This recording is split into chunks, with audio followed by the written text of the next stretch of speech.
Hello friends, radio Dwarka में मैं युथिका आपका स्वागत करती हूँ। आज हमारे प्रोग्राम रिटायरमेंट के बाद में जो हमारे गेस्ट हैं मिस्टर दितेश कुमार अग्रवाल जी, वो आईटी सॉल्यूशंस टीवी चैनल्स के लिए प्रोवाइड करते हैं और इसके लिए वो 60 देशों की यात्रा कर चुके हैं। Yes my dear friend, 60 countries. चलिए आइए मिलते हैं मिस्टर दितेश कुमार जी से। दितेश कुमार जी, आपका बहुत बहुत स्वागत है। आप ये इतने 60 देशों में घूमे हैं, जरा कुछ उसके बारे में पहले बताइए। मैंने कंसल्टेशन स्टार्ट किया टीवी चैनल्स के लिए। आईटी में था पहले तो आईटी कंसल्टेशन चालू किया 1990 के अंदर। 1990 के अंदर मैंने 3 चैनल्स इंडिया के लिए किए, जिसके लिए मैंने सॉल्यूशंस प्रोवाइड किए।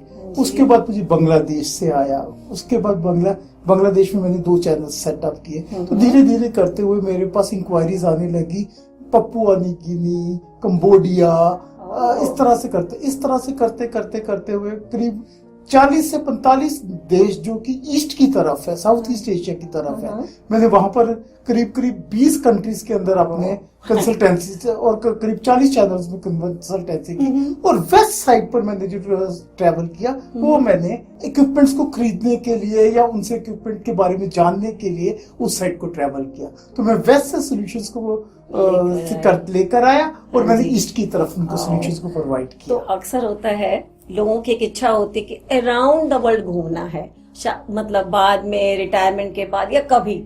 दितेश कुमार जी ने तो बहुत जल्दी ही ये around the world 60 countries travel कर लिया। That's wonderful. तो दितेश कुमार जी, आपने तब कभी सोचा कि इतनी कंट्रीज आप करते रहे ट्रैवल की, कभी ऐसा होगा कि मैं ये इधर उधर सारे देशों में घूमने के बजाय कुछ और करूं? और फिर अगर, लेकिन आपकी क्योंकि ट्रैवल इतना ज्यादा रहा है और इतनी लाइफ ऐसे रही है, तो आपको ये हो गई कि आपको घूमना है, तो क्या अभी भी आपकी इच्छा है कि मैं और बाकी बचे हुए देशों में भी घूमूं?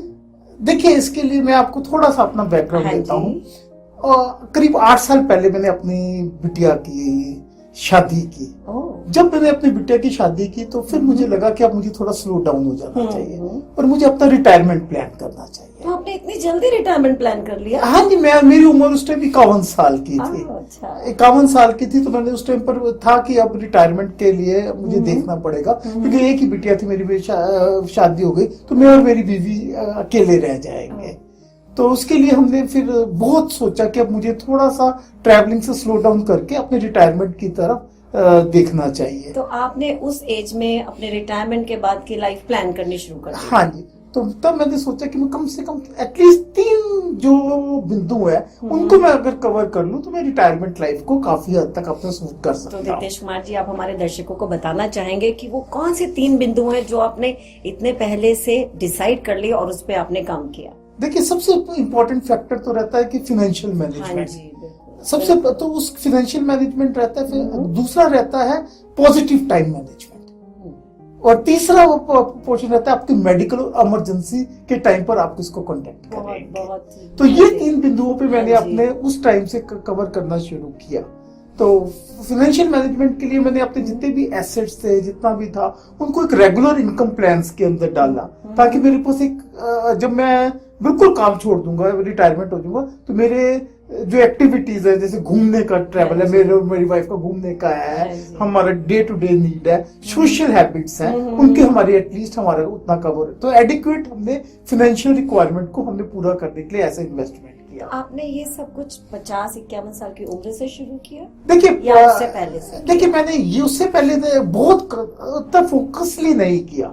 51 के बाद मैंने उसको टोटली फोकस कर दिया उसको करते हुए। हाँ जी। तो अब आपने ये अपनी ये वाली फील्ड को छोड़ दिया है? नहीं, मैं धीरे धीरे जो भी कोई, देखिए, ये अब मैं टाइम करने के लिए जो भी मेरे पुराने कुछ क्लाइंट्स हैं वो चाहते हैं कि मैं उनके साथ जुड़ा रहूं। तो मैं वो सिर्फ उन्हीं को कैटर करता हूँ, बाकी मैंने बहुत ज्यादा ट्रैवलिंग नहीं करता। तो वो ट्रैवलिंग का टाइम मेरे फादर साहब कहा करते थे कि आपने सोसाइटी से जो कुछ आज सोसाइटी की वजह से हो, तो ये टाइम है जब आपको सोसाइटी को वापस करना है। तो उसके लिए बहुत अच्छी शिक्षा है। तो उसके लिए हमने एक प्रोग्राम बनाया, चाबी, change attitude and build India. दोबारा बताएंगे? Change attitude and build India.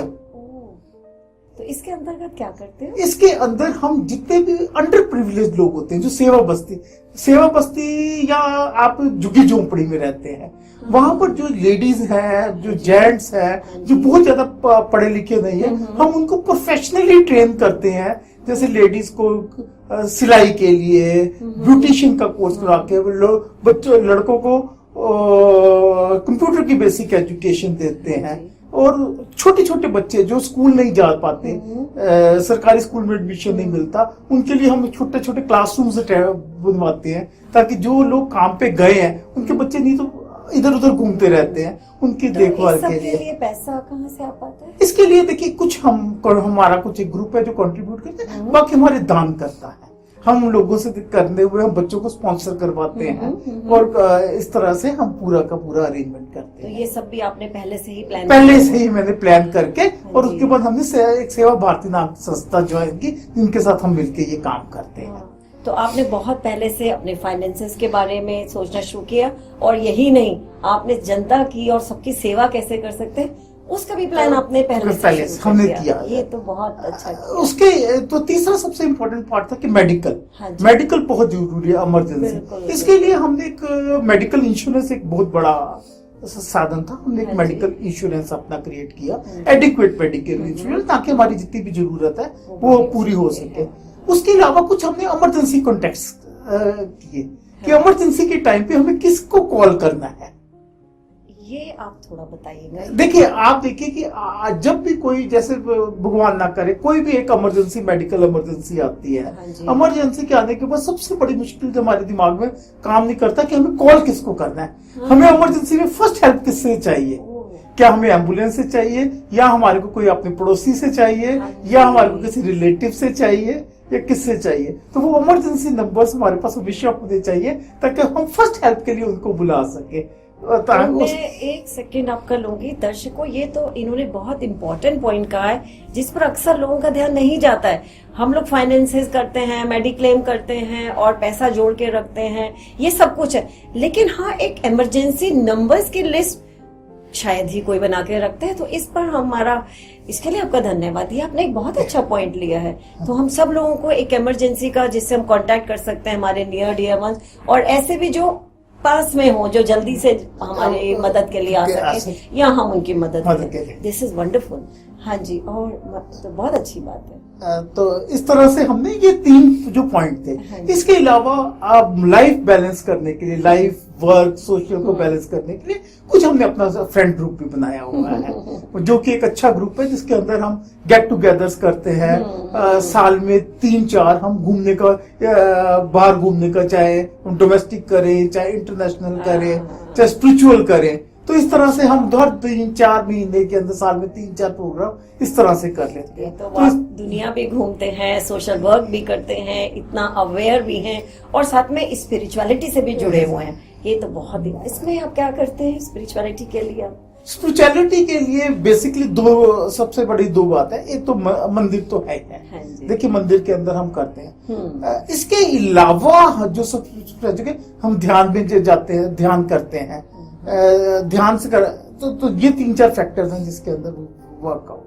तो ये तो आपने कहा, हमारे को सबसे ज्यादा इम्पोर्टेंट, मुझे जो बात सबसे ज्यादा अच्छी लगी है वो यही है कि आपने कैसे पॉइंटर्स में अपनी लाइफ का कितने अच्छे से बैलेंस किया हुआ है। सारी दुनिया घूमने के साथ साथ आपने हर चीज, शायद आप क्योंकि सारी दुनिया घूमे इसलिए आपकी अवेयरनेस कुछ ज्यादा है, और आपने हर चीज को मैनेज किया है, सारी दुनिया घूमकर, सब चीजों को बैलेंस करके, अपनी जॉब से जल्दी से उसको फिर छोड़कर, और फाइनेंशियल, मेडिकल, स्पिरिचुअल, सोशल, हर एरिया को आपने कवर किया। और सबसे इम्पोर्टेंट ये जो आपने इमरजेंसी नंबर्स बताया है, ये हमको जरूर प्लान करके रखने चाहिए। बिल्कुल, आपकी बात ठीक है, क्योंकि जो आने वाला टाइम है, हमने इस बात को नोट किया, मैंने नोट किया स्पेसिफिकली कि आजकल के जितने 1 या 2 बच्चे हैं सबके, सब, और वो सब बच्चे माँ बाप के पास, उनकी कभी नौकरी बेंगलोर में लगती है, कभी बाहर, इंडिया से बाहर चले जाते हैं, तो माँ बाप के पास वो अकेले रह जाते हैं, जो तो उनको अपना financial independence, positive time management उनको अब शुरू से प्लान करना चाहिए, और वही मैंने किया। तो आपको क्या लगता है कौन सा समय होता है जब से ये हमको प्लानिंग शुरू कर देनी चाहिए? देखिए, जहां तक फाइनेंशियल मैनेजमेंट है, ये तो आपको जिस दिन आपको पहली नौकरी लगे उस दिन से कर लेनी चाहिए। पर ऐसा नहीं लगता उस वक्त बहुत छोटे होते हैं, शायद कोई समझाए, ऐसा आपको लगता है या? नहीं, देखिए, अब धीरे धीरे एजुकेशन पहले के टाइम में और अब में थोड़ा सा फर्क आ गया है। तो अब धीरे धीरे एजुकेशन भी हो रही है, सरकार भी कोशिश कर रही है, लगातार एडवर्टीजमेंट्स भी आ रही हैं कि शुरू से एजुकेशन दिया जाए कि आप शुरू से अपनी बचत, फाइनेंशियल, अपना रिटायरमेंट प्लानिंग आप पहले दिन से चालू कीजिए। रितेश कुमार जी, आपका बहुत बहुत धन्यवाद। आपने जो इतनी सारी चीजों की हमें जानकारी दी है, इसके लिए धन्यवाद। तो फ्रेंड्स, आपने देखा कि मिस्टर रितेश कुमार जी ने हमें कितनी सारी जानकारी दी, जो कि बहुत ही फ्रूटफुल है। इसी के साथ आपका बहुत बहुत धन्यवाद। जुड़े रहिए रेडियो द्वारका के साथ।